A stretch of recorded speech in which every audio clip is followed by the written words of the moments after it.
Bapak, Ibu, dan Saudara sekalian, firman Tuhan akan kita renungkan dari Lukas 5 ayat 5 dan 6. Demikian.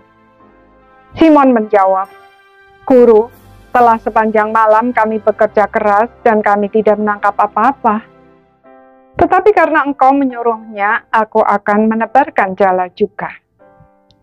Dan setelah mereka melakukannya, mereka menangkap sejumlah besar ikan, sehingga jala mereka mulai koyak. Saudara-saudara sekalian, pada umumnya orang setuju bahwa pengalaman adalah guru yang baik. Namun terpaku pada pengalaman sukses masa lalu, bisa jadi justru membuat kita berhenti bertumbuh dan gagal melihat peluang. Apalagi di era digital ini, di mana perubahan terjadi dengan begitu cepat. Cara-cara yang dulu membuat kita sukses, sekarang bisa jadi tidak efektif lagi. Bahkan kalaupun kita sudah berusaha dengan segala macam cara yang terbaik, tetap saja ada faktor X yang bisa membuat kita gagal. Itulah yang dialami oleh Simon dan kawan-kawan. Mereka adalah para nelayan handal yang sudah sangat berpengalaman. Mereka tahu kapan waktunya menangkap ikan dan bagaimana caranya. Namun sepanjang malam mereka bekerja keras, tidak ada satupun ikan yang berhasil mereka tangkap. Tiba-tiba, setelah hari siang, Tuhan Yesus memerintahkan Simon untuk bertolak ke tempat yang dalam dan menebarkan jala. Sesuatu yang tidak masuk akal. Malam hari saja tidak ada ikan yang tertangkap. Apalagi siang hari. Lagi pula, siapa Tuhan Yesus itu? Dia adalah tukang kayu, bukan nelayan. Bagaimana dia tahu tentang menangkap ikan? Sangat menarik kalau Simon mau melakukannya justru karena Tuhan Yesus yang menyuruh.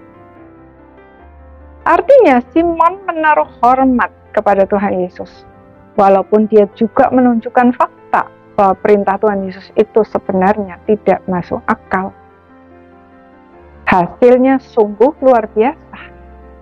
Sangat banyak ikan yang berhasil dia tangkap, sehingga dia harus memanggil Yakobus dan Yohanes, teman-temannya, untuk bersama-sama mengangkutnya, karena perahunya tidak cukup.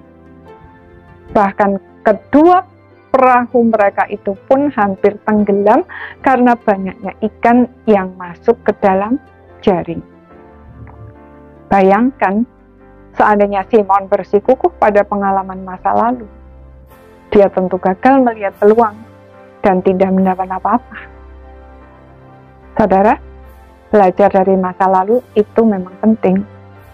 Tetapi terlebih penting mencari pimpinan Tuhan dan taat kepadanya. Sekalipun nampaknya berlawanan dengan teori yang kita pelajari dan pengalaman masa lalu kita. Sebab Tuhan adalah Sang Pencipta yang memiliki otoritas mutlak terhadap ciptaannya. Dia bisa memerintahkan apa saja dan siapa saja, termasuk ikan, untuk memberkati anak-anaknya, dan tidak ada yang bisa menolak untuk melakukannya. Orang bijak memperlengkapi diri dengan mempelajari semua hal yang dibutuhkan untuk meraih sukses, termasuk pengalaman masa lalu, tetapi juga memiliki hati yang terbuka terhadap hal-hal baru dan tidak takut untuk mencobanya.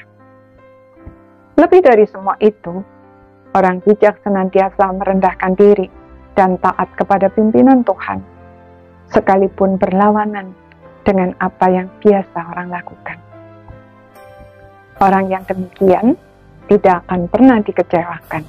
Dia pasti akan mendapat yang terbaik yang sudah Tuhan sediakan bagi kita. Amin.